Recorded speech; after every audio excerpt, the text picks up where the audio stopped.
मुझे लगता है इससे बढ़िया तो मैं कोई और बाइक ले लेता तो ज़्यादा बेहतर रहता। इसका एवरेज की जो कंपनी क्लेम करती है वो दे रही है भाई।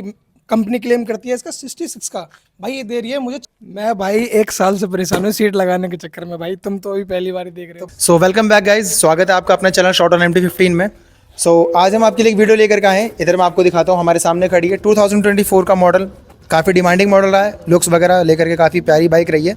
हीरो की one and only extreme 125R, जिसे ऑन करते हैं हमारे जावेद भाई। तो जावेद भाई कैसे हैं आप? मैं बहुत बढ़िया भाई, आप बताओ कैसे हो। मैं बढ़िया। तो आज की जो वीडियो रहने वाली है वो 1 ईयर ऑनरशिप रिव्यू के ऊपर रहने वाली है। हीरो की एक्सट्रीम 2025 यानी 2025 के अंदर अगर आप इस बाइक को खरीदने की सोच रहे हो तो भाई आपको पहले ही वीडियो मेरे हिसाब से पूरी देख लेनी चाहिए। अच्छा, जावेद भाई अभी कॉल पे बात कर रहे हैं, तो इतना मैं आपको बताता हूँ। जैसा मैं जावेद भाई के पास आया, इसी सेम बाइक की मैंने 1 साल पहले वीडियो अपलोड करी थी। एक्सट्रीम 125 67 kmpl का माइलेज, जो कि कंपनी क्लेम कर रही है, ठीक है। लेकिन जावेद भाई के पास आज 1 साल बाद आ रहा हूँ मैं। आता तो काफ़ी टाइम भी रहता हूँ, लेकिन 1 साल बाद जब मैंने इस बाइक के बारे रिव्यू के बारे में पूछा तो जावेद भाई का रिव्यू मेरे को लेकर काफ़ी नेगेटिव आया है। जावेद भाई इस बाइक को ओवरऑल यूज़ करते रहे हैं अपने लॉन्ग ट्रिप पे, अपने काम में, पर्सनल काम में आना जाना, घर की चीज़ों में यूज़ करते रहे। तो जावेद भाई बाइक को लेकर के आपका ओवरऑल रिव्यू कैसा रहा? भाई जैसा भी है ना, बहुत ही बुरा है, तो मैं क्या ही बताऊँ तुम्हें।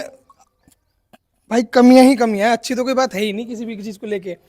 अब इसमें देखो भाई, बुरी बताऊंगा, देखो पहला है इसका एवरेज। भाई मुझे नहीं लगता इसका एवरेज की जो कंपनी क्लेम करती है वो दे रही है भाई। कंपनी क्लेम करती है इसका 66 का, भाई ये दे रही है मुझे 40 का। भाई इतना बुरा एवरेज चल रहा है ना भाई, इसका कोई हिसाब नहीं। मैं बहुत परेशान हूं। मुझे लगता है इससे बढ़िया तो मैं कोई और बाइक ले लेता तो ज़्यादा बेहतर रहता। दूसरा भाई इसकी बॉडी, लो मैं बाइक पकड़ता हूँ, लो भाई। भाई पूरी पूरी बजवा लो, पूरी बज रही है भाई। तो एक्सट्रीम 125R हीरो की जो आपकी बाइक है, देखो डिमांडिंग बाइक है, लुक्स वगैरह काफ़ी बढ़िया है, मानता हूँ। लुक्स वगैरह बढ़िया को लेकर के आप ऐसे कह सकते हो Z900 की बिल्कुल कॉपी है ये, ठीक है। लेकिन बाइक में अभी जावेद भाई ने बताया, जैसे कि आपको मैं एक बार दोबारा से आवाज़ सुनाता हूँ। अब एक बार इसकी आवाज़ सुनो। फाइबर बॉडी है, वीक बॉडी है, बहुत ज़्यादा। सबसे बड़ा डिसएडवांटेज आपने मुझे बता दिया। अब आप इसमें दूसरी सबसे बड़ी कमी क्या बताना चाहोगे जो आपने साल भर के अंदर दोबारा फेस करी है? भाई एक इसका ये जो आगे का ब्रेक है ना, ये पंप, हाँ, भाई ये खराब हो गया है। ये इसका देखो, मास्टर सिलेंडर खराब हो गया है। ये देखो भाई, करते करते भाई तो पूरा ही मिल जाता है। लो क्या ही लगाऊं इसमें ब्रेक। तो ये कंपनी से कोई मैन्युफैक्चरिंग डिफेक्ट है या आपसे कोई परेशानी हुई है? भाई अब ये तो मैं कह नहीं सकता हूँ, मगर धीरे धीरे करते करते ये बेकार हो गया, ना ही तो ब्रेक लगे। अभी मेरा एक्सीडेंट भी हुआ है थोड़े दिन पहले, तो अभी भाई ठीक हूँ। तो एक्सीडेंट होने का ब्रेक नहीं रीज़न यही लगा था, ब्रेक था? ब्रेक नहीं लगे थे। हाँ, मैंने ब्रेक दबाए, ब्रेक लगे ही नहीं, आगे जाके ठुक गया। तो चलो, जैसा कि आप इसमें देख सकते हो, मैं आपको फ्रंट के व्हील की तरफ दिखा देता हूँ। इसमें जो ब्रेकिंग सिस्टम है, कंपनी ने पीछे ड्रम ब्रेक दे रखे हैं और आगे कंपनी ने डिस्क ब्रेक प्रोवाइड कर रखे हैं हमें। और जावेद भाई का कहना है कि disk break at a time जब मैंने यूज़ करे तो हुआ नहीं, जिसकी वजह से जावेद भाई का एक्सीडेंट भी हो गया है। तो ये दो दो कमियां बता रही जावेद भाई ने। तीसरी कमी मैं आपको खुद दिखाता हूँ, जो मैंने देखी, जो मैंने महसूस करी, कि इसके पार्ट्स वगैरह जो है इनमें जंग बहुत जल्दी लग रहा है। इसका पेंट्स वगैरह जल्दी छूट रहा है। जैसे आप ये एग्जॉस्ट का देखो, एग्जॉस्ट का यहाँ पे पेंट पूरा छूट चुका है। यहाँ नीचे सस्पेंशन पे देखो, यहाँ पूरा जंग लग चुका है बाइक में। और आप इधर आओ, मैं आपको इधर दिखाता हूँ एक ये यहाँ भी आप देख सकते हो, यहाँ भी पूरा जंग लग चुका है। तो ये 2 से 3 कमियां हैं। और सिटिंग पोजीशन को लेकर के बात कर लेते हैं। देखो, कोई भी बाइक लेते हैं या कोई भी बाइक राइड करता है बंदा, तो सिटिंग पोजीशन काफ़ी ज़्यादा मायने रखती है। तो सीट मैं आप लोगों को एक बार दिखाता हूँ। इसकी सीट कुछ इस हिसाब की है। तो जावेद भाई, सिटिंग पोजीशन में आपका लेकर के क्या एक्सपीरियंस रहा है इस बाइक? भाई आज तक बाइक पे मैं और मेरे दोस्त, बस हम दो ही बैठे हैं। आज तक फैमिली मेम्बर तो कोई बैठा ही नहीं है। और आप मम्मी तो भूल ही जाओ कि गाड़ी लेके आऊँ कि ऐसा होता कि भाई फैमिली को बिठा लिया, घुमा लिए। भाई मम्मी तो आज तक बैठी ही नहीं है, क्योंकि भाई वो बैठ ही नहीं पाती हैं। एक तो पैर रखने वाला नहीं है, अच्छा, सबसे मेन। साइड फुटरेस्ट नहीं है? हाँ वो नहीं है, उस पर पैर कहाँ से रखें। दूसरा फिर ये ऊपर नीचे ऐसे हो गई कि भाई बैठ नहीं जाता ढंग से उनसे।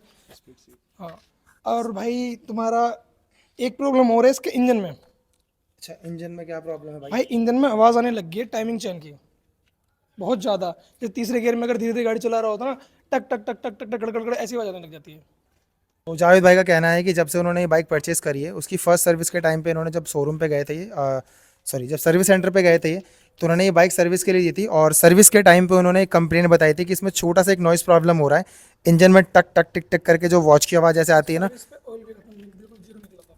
और सर्विस पे इनका जो फर्स्ट सर्विस थी उस पर ऑयल भी बिल्कुल जीरो निकला था। तो फर्स्ट सर्विस पे निकला था, हर एक सर्विस पे ऐसा ऑयल हर खत्म? सर्विस में निकल रहा है। जब भी मैं मतलब सर्विस करवाता हूँ, उसके बाद मैं दोबारा करवाता हूँ, तो ऑयल ही नहीं निकलता बिल्कुल भी। लगा लो ज़्यादा 50 ग्राम 100 ग्राम तेल निकलता है बस। तो आप किलोमीटर्स के अकॉर्डिंग ही सर्विस कराते हो जितने किलोमीटर उससे उसमें पहले है? ही करवा लेता हूँ। तो भाई का कहना है कि जितने किलोमीटर्स दिए होते हैं सर्विस के लिए, कि हाँ आप, अब जैसे मैं एग्जांपल के तौर पर बताऊं कि 500 किलोमीटर पे आपकी बाइक की सर्विस हो जानी चाहिए, तो जावेद भाई 500 से पहले सर्विस करा लेते हैं, पर ऑयल इंजन में नहीं मिलता, ऑयल ख़त्म हो जाता है। तो ये एक दूसरी तीसरी प्रॉब्लम जो भाई ने बताई अभी इंजन के अंदर। बाकी भाई का कहना है कि इंजन में एक साउंड है, तो मैं आप लोगों को एक बार इंजन स्टार्ट करके उसका साउंड चेक करा देता हूँ एक बार। वो साउंड एक बार आप भी देख के बताना कमेंट सेक्शन में कि इसमें नॉइज़ सच में है या नहीं है। ये बाइक अभी स्टार्ट हुई है।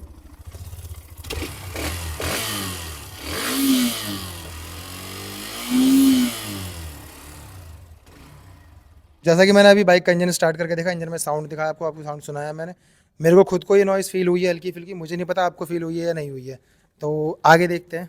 आगे आप भाई इसमें एक कमी कुछ और आप बताना चाहोगे? देखो सीटिंग पोजीशन को लेकर के आपने बता दिया, बाकी हैंडलिंग को लेकर के देखो, जब भी कोई राइडर बाइक राइड करता है तो हैंडलिंग पोजीशन काफ़ी मैटर करती है। तो हैंडलिंग कैसी है इसकी? हैंडलिंग तो ठीक है, जो भी है मतलब हैंडलिंग तो सही चलती है, उसमें कोई दिक्कत नहीं आती है। बस कभी कभी ये थोड़ा अटपटा सा लगता है, मगर बाकी तो ओवरऑल ठीक है। चलो, तो इनका कहना है भाई हैंडलिंग काफ़ी ठीक है। तो यह कुछ डिसएडवांटेज थे। अच्छा हाँ, सीट। भाई को सीट को लेकर के एक और सिखाया था कि ये सीट जो है ना, एक बार खुल जाती है तो इजीली लगती नहीं है। एक बार भाई खोल के दिखाओगे भाई? भाई मैं तो खोल के दिखा दूंगा, मगर आप अपने हाथ से खुद ट्राई करो एक बारी, चलो मैं ट्राई करता हूँ। लगती है कि नहीं लगती है। तो भाई ने अभी ये सीट खोल दी है। लाओ मैं माइक पकड़ लूँ। तो भाई ने अभी ये सीट खोल दी है, इसको लगा करके देखते हैं कि सीट हम लगा पाते हैं नहीं लगा पाते हैं। खैर मेरे पास तो एम्प्टी है, तो उसमें भी कुछ इसी हिसाब की सीट।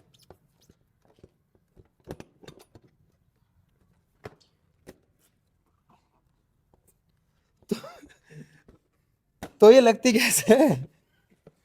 मैं भाई 1 साल से परेशान हूँ सीट लगाने के चक्कर में, भाई तुम तो अभी पहली बार ही देख रहे तो हो। भाई अपना एक साल वाला एक्सपीरियंस हमें यहाँ पे दिखाओ। तो भाई देखो, अभी जैसे मैंने बताया सीट लगा करके दिखाया, सीट नहीं लग रही मुझसे। देखते हैं जावेद भाई एक बारी में लगा पाते हैं नहीं लगा पाते। सीट भी इतना ठोकने और पीटने के बाद फिट हो तो कोई फ़ायदा नहीं है ऐसी भाई सीटिंग पोजीशन का, कोई फ़ायदा नहीं है ऐसा कुछ नहीं का, और इस सीट का। चलो, तो ये तो हो गई 5 इसकी डिसएडवांटेज वाली चीज़ें। अब इसकी बात कर लेते हैं कुछ खास 5 खासियत। जैसे मैंने आपको बताया था कि स्टार्टिंग में ही मैं आपको 5 एडवांटेज और 5 डिसएडवांटेज बताने वाला हूँ। तो डिसएडवांटेज मैंने आपको पहले बता दिए। तो 2025 में अगर आप लेने का प्लान कर रहे हो तो ज़रूर से ये चीज़ें ध्यान में रखना। तो भाई अब इसमें कुछ 5 खासियत जो आप हमें बताना चाहोगे जिसकी वजह से आपने ये बाइक ली, जिसकी वजह से आपको ये बाइक पसंद है। भाई पहली तो देखो गाड़ी अच्छी दिखती है, जो भी है भाई देखो जैसी भी है, मगर देखने में तो देखो अच्छी है, ठीक है ना। दूसरा भाई, पैसा बहुत सही है, जिसके हिसाब से मतलब गाड़ी है उसके हिसाब से पैसे ठीक है, ठीक है ना। क्या कीमत क्या है इसकी? भाई ऑन रोड क्या प्राइस मैंने है जब इसका? मतलब मैंने तो देखो फाइनेंस करवाई है, कैश नहीं लिया मैंने। तो मैंने कैश तो यही 1,21,700 रुपये की थी कैश। तो मेरे को फाइनेंस करवा के 1,22,000 मतलब 42,000 रुपये की पड़ी है 2 साल में, जिसकी ईएमआई मेरी वही 3875 रुपये के आसपास पड़ती है मुझे, ठीक है ना। दूसरा भाई, भागती अच्छी है भाई, 125 के हिसाब से मैंने भाई इसकी टॉप स्पीड एक बार ही गई है बेशक, मगर गई है 124 गई है भाई मेरे हाथ से। 125 की गाड़ी 124 गई है भाई मेरे हाथ से, तो उसके हिसाब से तो देखो बहुत बढ़िया। मगर 117-18 तो भाई नॉर्मली मैं पहुंचा देता हूँ जब भी लेके जाऊँगा। तो भाई तो ये हो गई भाई। तीसरी मैं क्या ही बताऊँ, मेरे और सबसे और तो कुछ है नहीं। तो इस प्राइस सेगमेंट में आप ये कहना चाहते हो कि 1,42,000 के अंदर आपको ये बाइक पड़ी है, तो 1,42,000 के अंदर ये बाइक ठीक है। तो भाई का कहना है कि भाई ने फाइनेंस कराई थी, ठीक है। भाई ने जब ये बाइक फाइनेंस कराई थी तो डाउन पेमेंट आपने कितनी करी थी? मैंने भाई 47,500। तो 47,500 रुपीज़ अराउंड का भाई ने इसका डाउन पेमेंट किया था, और 3,800 समथिंग कुछ इसका वो भाई बता रहे हैं ईएमआई आती है। यानी कि 4,000 राउंड आप मान लो, राउंड फिगर 4,000 रुपये पर मंथ, और 2 साल तक भाई इसकी ईएमआई भर रहे थे। अभी 1 साल हुआ है भाई को, 2 साल की ईएमआई है, तो 1 साल की ईएमआई अभी और बची हुई है। तो चलो, ये तो 2 एडवांटेज हो गए भाई। तीसरा एडवांटेज आप क्या बताना चाहोगे हमारे व्यूवर्स को? क्या बताऊँ भाई, कुछ है ही नहीं। तो भाई इनका भाई कहने का मतलब है कि इन्हें बाइक में सिर्फ एडवांटेज दिखे तो वो भी सिर्फ 2 या 3, वो भी प्राइस को लेकर के और लुक को लेकर के। बाकी भाई बाइक को बाइक में लेकर के कोई भी एडवांटेज नहीं दिखा है। तो भाई एक्सट्रीम 125 लेने से पहले एक बार प्रॉपर क्रॉस चेक कर लेना, एक बार प्रॉपर अपने हिसाब से चीज़ों को देख लेना, परख लेना। हमारा काम था आपको नॉलेज देना, हमारा काम किसी कंपनी को बदनाम करना नहीं है। जो एक्सपीरियंस हमने आपके साथ शेयर करा है वो हमने फील करा है। तो आप मिलते हैं आपसे किसी और वीडियो में, तब तक के लिए बाय बाय।